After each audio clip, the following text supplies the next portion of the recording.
Измени во начинот на пресметување и утврдување на минималната плата бара синдикатот. Инсистираат на нови законски решенија со кои порастот на минималната плата ќе биде директно сврзан со порастот на просечната. Минималната плата више да не биде секој март да се изедначува, туку да споиме со просечната плата која расте, гледаме секој месец и бараме минималната плата да биде 60% од просечната плата. Зашто го промува?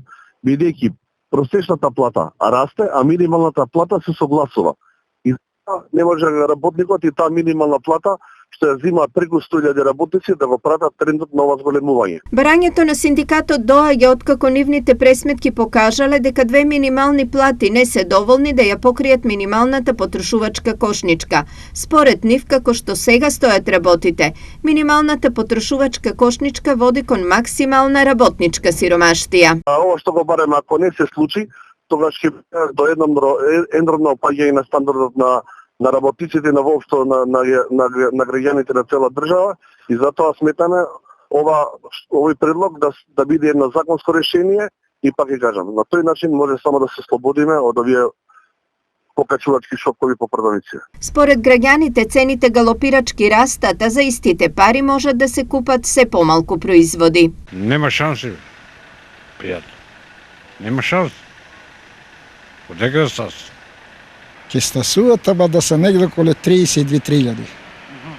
Оваа цена на храната, а и комуналиите се доста мрднати. Дали порано стасуваа колку толку да се закрепиме? Порано друг беше, сега. Како беше? Па беше поевтино. Ја мислам порано дека се стасуваше. Немаше од тоа темпо на накачување. Сега секој гледа да накаче да земе профит да стави у джеп, па не го интересира. Па дали некој ќе трпе, дали не го интересира него тоа.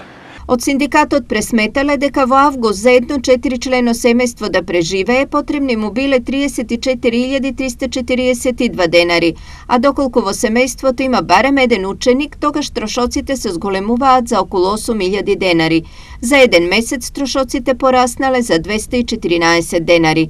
Најмногу пари според пресметките на ССМ се трошат за храна и пијалоци и за плаќање на режиските трошоци. Потоа следуваат трошоците за средства за лична хигиена и превоз.